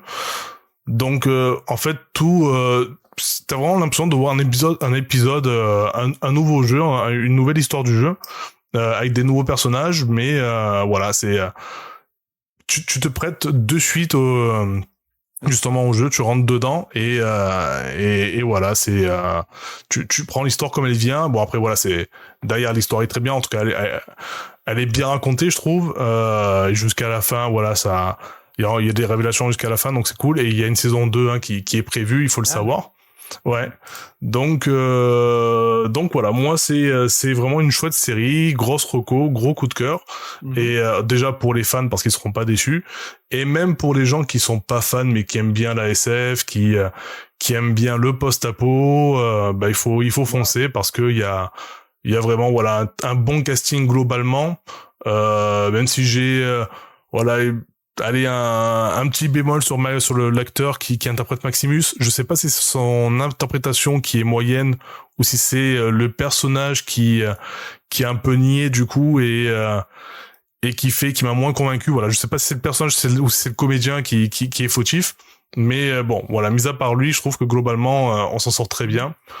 Et voilà, donc c'est ma grosse reco de ce mois-ci. Très bien, très bien. Ça donne clairement envie, puisque le post-apo, c'est quand même un genre, moi, qui m'attire énormément. Hein. Ouais. J'avais beaucoup aimé, moi, donc le 3 et le 4. Ouais. À partir du 3, hein, perso. Ouais, moi c'est pareil, hein, j'avais pas fait le 1 et le 2. Préféré, ouais. Ouais, New Vegas, il est excellent. Moi aussi, c'est vraiment mon préféré. Et donc, t'as relancé des jeux ou pas? Ça me tente. J'ai tellement, j'ai tellement de jeux à faire que j'ai j'ai pas envie de me lancer dans ça parce que je sais que moi, derrière Fallout, dès que je m'y mets, c'est une centaine d'heures, quoi, et je m'arrête plus, quoi. En termes de casting, l'héroïne Ella Purnell, comment elle est? Franchement convaincante. Moi, je l'aime beaucoup. C'est un personnage, justement, qui est un peu candide. Le personnage de Lucie a passé sa vie dans un abri, donc elle a jamais vu le monde extérieur. Donc quand elle sort de l'abri pour parcourir les terres désolées, elle a vraiment un regard neuf sur tout, comme une enfant. Et je trouve que ça elle le joue très très bien. Ce côté vraiment voilà candide, naïve et oui, ça donne des comment qui s'endurcit avec le temps. Les terres désolées, c'est quand même un monde hyper dangereux, quoi. Ouais. On va dire qu'elle apprend petit à petit, quoi. C'est-à-dire qu'au début, ça donne des situations assez cocasses où, elle se retrouve en danger parce que, elle s'est pas méfiée ou qu'elle a voulu croire en la bonté humaine. Et petit à petit, elle va apprendre à se méfier, justement, et petit à petit à comprendre quelles sont les lois, les lois qui régissent les terres désolées et elle va s'adapter, quoi. Et le ghoul cowboy, c'est quoi? C'est un gentil ou un méchant? Entre les deux, il porte quand même plus du côté méchant, quoi. Mais c'est un personnage assez complexe, ce personnage-là, justement. Hein. Il est plein de surprises. Il a une histoire très complexe puisque lui, alors là c'est pas une révélation, mais en gros l'épisode s'ouvre sur 2077 au moment où il y a l'explosion qui frappe, où la guerre éclate, et lui était vivant à ce moment-là en 2077. par rapport à la série, Jérémy, c'est que en fait, il y a moi, voilà pourquoi j'avais confiance plutôt avant même de l'avoir au potentiel de cette série, c'est parce que derrière, c'est Jonathan Nolan qui avait fait Westworld. Oui. Donc quand même, qui réalise, je crois, les 3 premiers épisodes de Fallout. Donc c'est quand même pas un manche, c'est quand même pas le dernier des plus incompétents en la matière. Effectivement. Il a prouvé avec Westworld quand même si après Westworld, on peut en penser ce qu'on veut vers la partir de la saison 3, mais franchement, en termes déjà, j'imagine qu'en termes de budget, l'argent à l'écran, on le voit, quoi. Et il est bien utilisé, j'imagine. Ah, complètement, ça, il y a zéro doute qu'ils ont... En termes de visuel, d'effets spéciaux, quoi que ce soit. Ah non, ça assure, hein, à tous les niveaux, ça assure. Il y a, en tout cas moi perso, j'ai pas été déçu à ce niveau-là. Hein, sur vraiment tout, l'ambiance, les décors, justement. Enfin, les décors, c'est tellement impressionnant parfois que tu te dis putain, mais est-ce que là est-ce qu'ils ont fait ça, tu sais, sur fond vert, ils ont habillé ça après derrière des effets spéciaux, ou est-ce que c'est des vrais décors qu'ils ont recréés?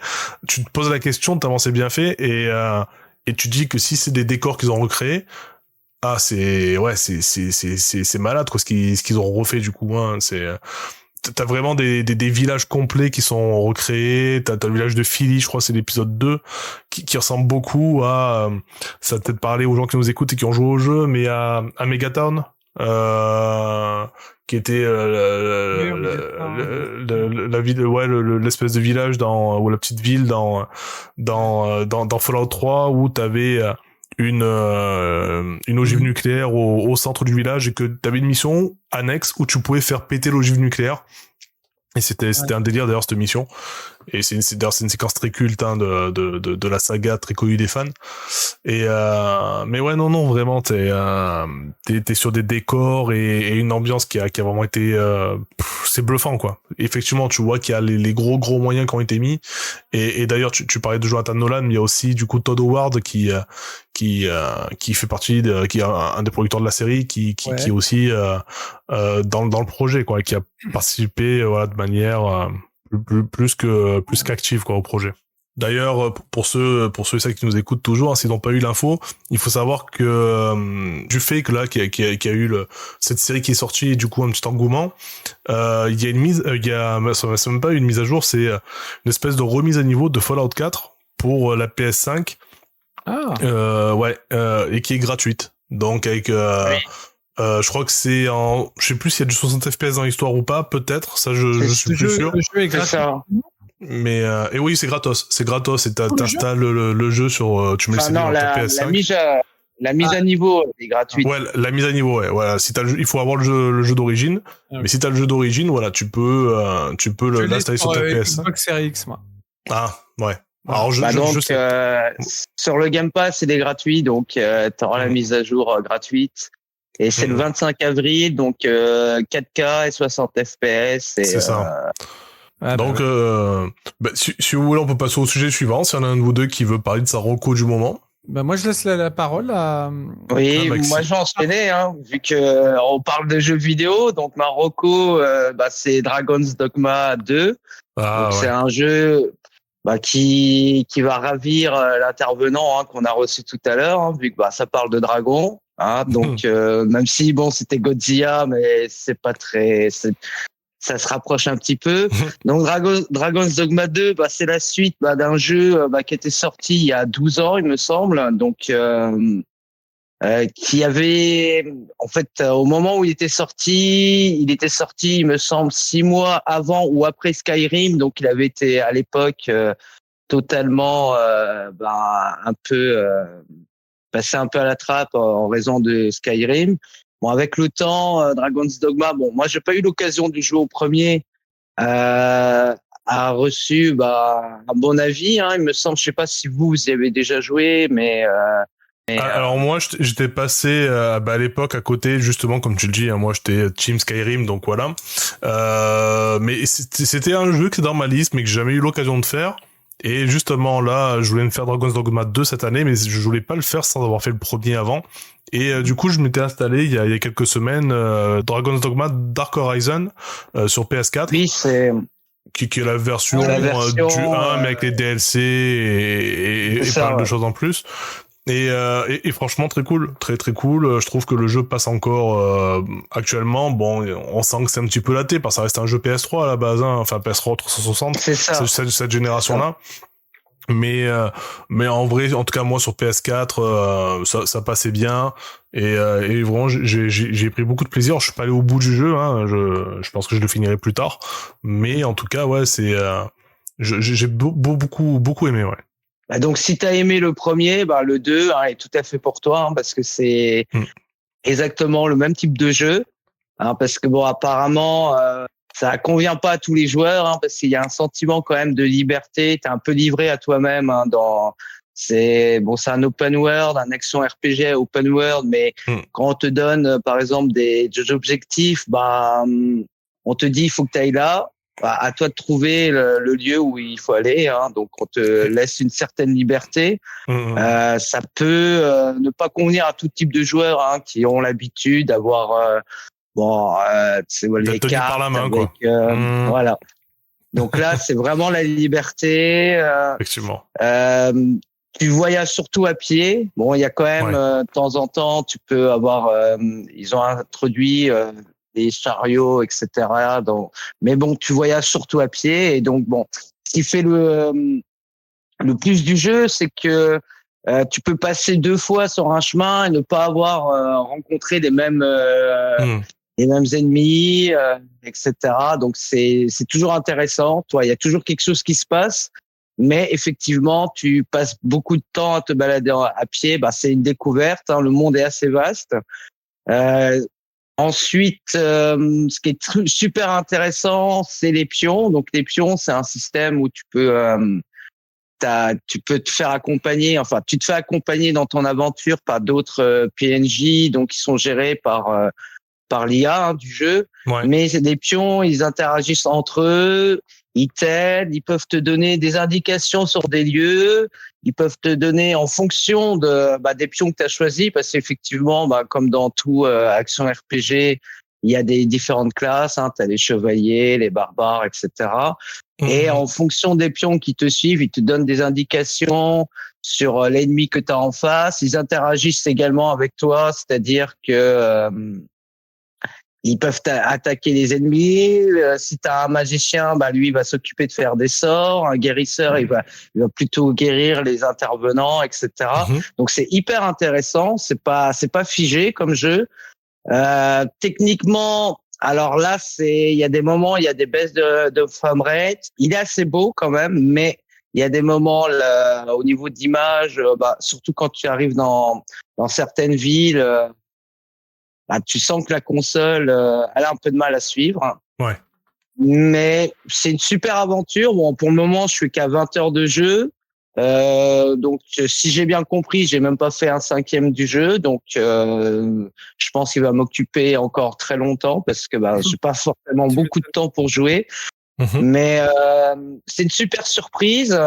Et donc d'après pas mal de retours, hein, on aurait déjà entre les mains un des jeux de l'année, quoi. Donc c'est de bons augures, vu que ce qui est intéressant, c'est que les RPG reviennent sur le devant de la scène. Hein. Il faut pas. L'année dernière, on a connu le phénomène Baldur's Gate 3. Ouais. Et ça fait du bien parce que les solos narratifs, c'est bien, mais le jeu vidéo gagne dans sa diversité. Et donc, je dis un grand bravo à Capcom. C'est intéressant. Et bon, j'espère qu'il y aura quelques mises à jour pour combler. Il me semble qu'il y en a déjà une qui est sortie pour combler les quelques défauts, hein, qu'il y a dans le jeu. Mais en tout cas, c'est un super travail, en sachant quand même qu'ils ont repris le même réalisateur que le premier. Oui. Donc, c'est pour ceux qui ont joué au premier, c'est gage de qualité. Il faut pas oublier, il y a eu un petit, alors je sais pas si vous avez suivi, mais il y a eu un petit drama aussi à la sortie du jeu. Sur les microtransactions, enfin sur les DLC, ouais, c'est ça. Ouais. Enfin, des DLC déguisés en microtransactions, parce que c'est effectivement, ils apparaissent pas Tu vois, c'est pas comme dans certains jeux où tu as tout le temps l'accès à la boutique, etc. Donc, il faut les acheter en dehors du jeu. Donc, il faut aller sur le store, pour ma part, sur le store Microsoft pour pouvoir les acheter. Mais alors, il y a surtout une microtransaction qui fait beaucoup parler. Enfin, un DLC, c'est des cristaux de téléportation parce qu'effectivement, dans le jeu, c'est assez rare. Et comme le jeu est vaste, et puis on est quand même habitué dans les open world. Oui, il t'incite à les acheter, quoi. Si tu veux. Pas forcément. Mais au bout d'un moment, effectivement, c'est le système de la microtransaction. Hein, c'est générer de la frustration pour te forcer à l'achat. Et donc effectivement, vu que ces pierres sont très rares dans le jeu, donc effectivement, à chaque fois que tu en as besoin d'une, on peut te pousser à aller l'acheter. Alors le coût unitaire de la pierre est quand même de 2,99 €. Donc bon. Quand même, hein. C'est quand même. Ça pique. Un jeu qui dure plus de 100 heures. Bon après, il faut un joueur de jeux vidéo théoriquement a acquis la patience avec le temps, donc théoriquement on n'est pas obligé de passer à la caisse, mais c'est quand même une dérive du jeu vidéo et qui n'est pas. Il faut pas applaudir, hein, faut pas. Après, faut pas soutenir, mais bon, on n'a pas trop le choix. Pour celles et ceux qui nous écoutent, hein, il faut qu'ils sachent qu'on a eu une réflexion assez intéressante d'Emar dans un article justement qui parle de ça sur le blog. Donc voilà, s'il y en a qui veulent avoir peut-être un point de vue un peu plus business pour comprendre pourquoi il y a ce type de microtransactions qui apparaissent dans les jeux, pour comment ça se justifie par rapport au prix du jeu ou d'autres choses, ou enfin en tout cas le côté business. Voilà, il y a Emar qui a fait un chouette article sur ça et qu'on vous invite à lire sur le blog de Banter Streaming. Oui, parce que les coûts de développement, il faut pas se leurrer, hein, ils augmentent de plus en plus. Les prix des jeux, ils augmentent aussi, mais peut-être pas autant que les coûts de développement. Donc, il faut bien que les studios, à un moment ou à un autre, fassent rentrer de l'argent pour pouvoir nous faire de plus en plus de jeux aussi beaux que Dragon's Dogma 2. Voilà. Exactement, ouais. Ça coûte plusieurs centaines de millions d'euros, quoi, ce genre de jeu, quoi. Du coup, Arcania, si tu veux, on peut passer à ta reco à toi. Alors moi, les amis, on est dans la rubrique reco, mais moi c'est pas tout à fait une reco. Je vais quand même vous parler moi de mon ressenti par rapport à du film qui est sorti le 10 avril dernier, c'est-à-dire La Malédiction, l'origine.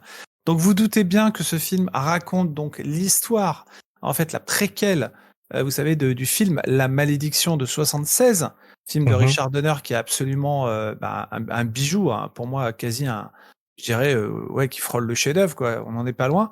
En tout cas, pour moi, c'est un des meilleurs films, je dirais, sur l'antéchrist, hein, sur le fils du diable, carrément, qui est La Malédiction. Et donc, ils se sont dit, comme on a tout fait dans La Malédiction, il y a eu 4 malédictions, pourquoi ne pas raconter la préquelle de La Malédiction, tu vois, et de dire comment Damien, en fait, est devenu l'antéchrist. Comment, surtout, il est venu au monde, et comment il est venu au monde, et qui puisque c'est une vaste conspiration, hein, la naissance de Damien.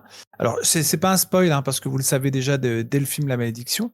Mais d'ailleurs, dans ce film-là, La Malédiction, les origines, donc, vous verrez que il y a beaucoup de choses qui ne sont pas vraiment importantes, je dirais, parce qu'on connaît qui se passe après. Donc, il n'y a aucune surprise par rapport à la fin de l'histoire, puisque vous savez que c'est l'avènement de Damien en tant que gamin qui va être recueilli par la famille Thorne, qu'on voit dans La Malédiction de 76, et qui va devenir celui qui va devenir, c'est-à-dire grandir pour prendre possession, pouvoir de la terre, comme donc le fils du démon, le fils du diable, hein, carrément, de Satan. Ouais.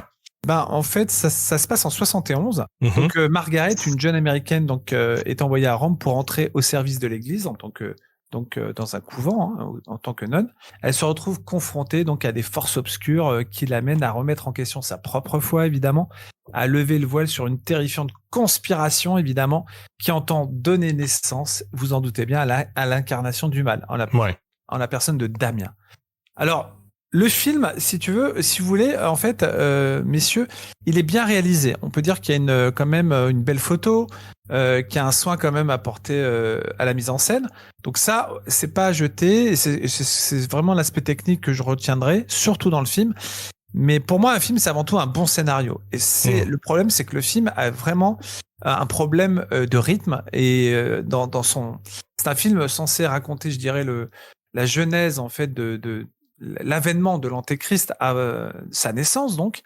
Et en fait, tout ce qui se passe autour avant sa naissance, d'accord ? Et donc, les gens, vous savez, qui protègent le futur Antéchrist. Donc, vous savez que c'est une conspiration. Donc, il y a des gens qui sont impliqués dans l'Église.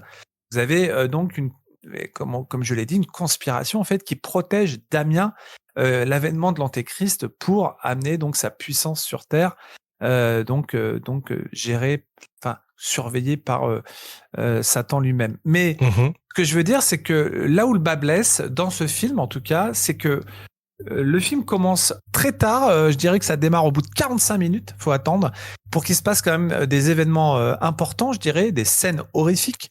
Et là, le problème, c'est que c'est assez convenu. C'est pas effrayant pour un sou. Enfin, moi, j'ai pas ressenti à aucun moment une sorte de torpeur, de pression, vous voyez, de sentiment, vous voyez, de malaise ou quoi que ce soit. Je trouve que c'est assez téléphoné. Voilà, c'est ça le problème. Et ce qui me pose un problème dans les films d'aujourd'hui, d'épouvante, c'est que on reprend toujours les mêmes, je dirais, les mêmes schémas. Dans les films classiques, vous savez, d'épouvante d'aujourd'hui, vous avez donc une héroïne qui va être confrontée donc à des événements surnaturels. Donc là, en l'occurrence, les forces du mal.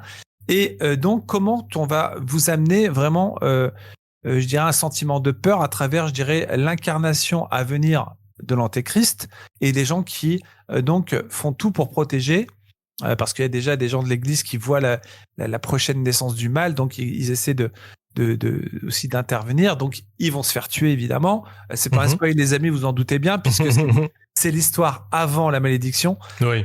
Et le problème, c'est que le film démarre au bout de 45 minutes. Et il y a des sacrées longueurs quand même pour présenter le début du film. Je trouve que c'est vraiment, ça se tire en longueur avant que ça décolle. Et je me suis dit, mais bon sang, je regardais presque ma montre à un moment donné. Je me dis, mais ok, on a compris qu'elle est dans le couvent, que donc il y a des choses qui interpellent, je veux dire, autour d'elle, parce qu'il y a des personnes qui sont bizarres. Encore une fois, tu vois, on se doute bien que ce sont des gens qui sont au service du mal à venir. Tu vois, il y a des choses qui sont assez convenues, tu vois. C'est un film convenu, en fait. La malédiction, l'origine. Je m'attendais à quelque chose de beaucoup plus original parce que je me disais, il pouvait tenir quelque chose d'effrayant aussi, quelque part.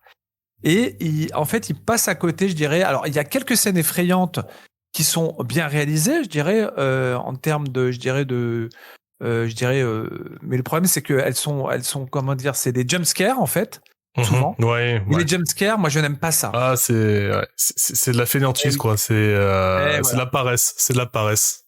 Et ça, c'est terrible, tu vois, parce que à un moment donné, ils essaient de te dire, en fait, c'est comme s'ils te disaient, attention, ding, ding, il y a la musique alors voilà, dès que la musique s'intensifie, bah, tu te doutes qu'il va se passer quelque chose de pas bien. Tu vois? Donc tu vois, c'est appuyé par la musique en plus. Bien sûr, ouais, t'es prévenu, quoi. Attention, ça va faire peur.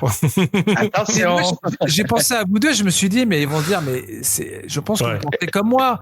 Vous dites, mais pourquoi tu fous de la musique? On sait qu'il va se passer un truc et un jumpscare qui arrive. Et ça, James Wan l'a bien compris. Excusez-moi, je vais défendre James Wan, mais quand il a fait Conjuring ou même Insidious, le numéro 1 surtout, il essaie de faire peur avec des choses qui justement ne sont pas prévisibles. C'est-à-dire qu'en fait, il essaie de te surprendre, James Wan, en termes de comment amener la peur. Je sais qu'aujourd'hui, c'est très dur de faire peur à l'écran parce qu'on a un tas de films d'horreur, vous en doutez bien. Mais tu vois, j'ai l'impression que ce film, tu peux le mettre dans le moule de tous ces films qui sont surfaits en termes d'épouvante, qu'on a déjà vu et revu. Il y a rien de surprenant dans la malédiction à l'origine, c'est terrible. Et le final est ridicule. Je vous assure que le final, vous dites tout. Alors franchement, je me disais au moins qu'ils finissent par quelque chose de surprenant, tu vois. Non, tu peux pas de toute façon, tu sais. Non, en fait, j'exagère parce que surprenant, tu peux pas, puisque tu sais très bien ce qui arrive derrière, c'est la naissance de Damien. Donc, tu peux pas être surpris. Par contre, je me suis dit peut-être qu'il pourrait essayer de faire quelque chose, tu vois, qui relève le niveau en termes pour nous laisser vraiment sur un prémisse justement de la venue de Damien et des conséquences, je sais pas, tu vois. Sauf que là, tu arrives à une conclusion, tout ce qu'il y a de plus banal, tu vois, pour nous amener à la naissance de Damien, tout simplement, qui naît et qui va devenir ce qu'il va le devenir dans les suites. Bon, écoute, on a bien compris en tout cas que ça t'a pas plu, mais c'est vrai que moi, ça m'a quand même intrigué, ça m'a donné envie de le voir quand même, tu vois. Et peut-être que toi, tu vas trouver des choses bien. Hein. Effectivement, sait-on jamais. Aussi, hein. Mais attends, juste une dernière chose. Quand je te parle de jumpscare, les jumpscares, c'est pour moi la pire des choses qu'il faut pas mettre à tir à l'arigot.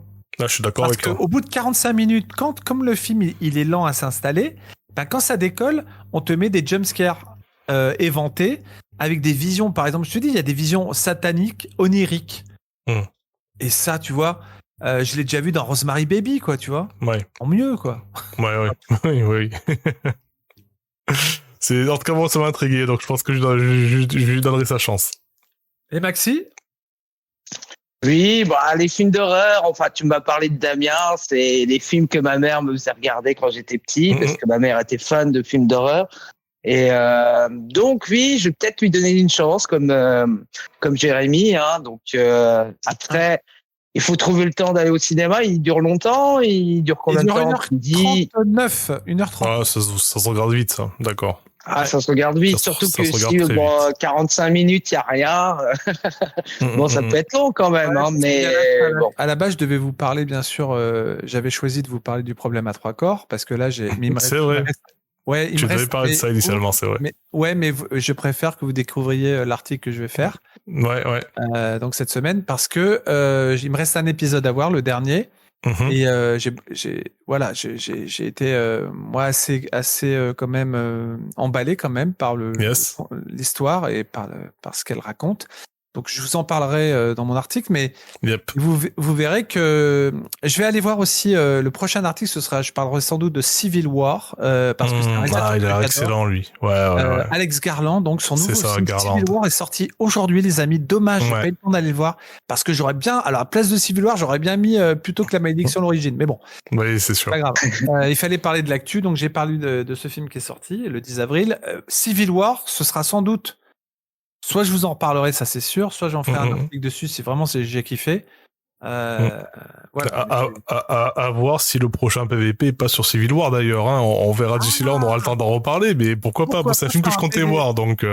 C'est pour ça, parce que j'aimerais que toi et moi, ou même Maxi, peut-être on revienne sur Civil War quand même. C'est le film du moment là de Alex Garland. Alex Garland, Ex Machina, Annihilation, qui est très sympa, Ex Machina. Ouais. Bon, on en reparlera, c'est pas une promesse, mais voilà. Sachez que peut-être ce sera le sujet du prochain numéro. On verra d'ici là. Ou pas Comment? Sur Fallout, en écrit pour le. Je sais pas encore. Je me tâte entre une vidéo, un article, je sais pas. J'ai dans l'idée de faire un petit quelque chose parce que c'est quand même une de mes séries préférées, déjà, enfin, de franchise de jeux vidéo préférées. Et là, la série vraiment est très très sympa. Donc, forcément, ça m'a donné envie d'écrire un petit quelque chose, de faire un petit quelque chose dessus. Donc, je sais pas, je vais voir. D'accord. Voilà, si je trouve le temps, je vais peut-être faire un petit truc sur ça. Je vais voir. Voilà. Écoutez, messieurs, je pense qu'on peut arrêter l'émission sur ça. Voilà, merci à nos auditeurs et auditrices de nous avoir écoutés. On espère que cet épisode vous a bien plu. En tout cas, nous, on a pris plaisir à le faire. La première partie avec l'invité était géniale aussi. Je pense qu'on a pris beaucoup de plaisir aussi à échanger avec Fabien Moreau. Et nous, et bien sûr, tous les trois à échanger ensemble, hein, évidemment. À la prochaine. Bye bye. Bye bye.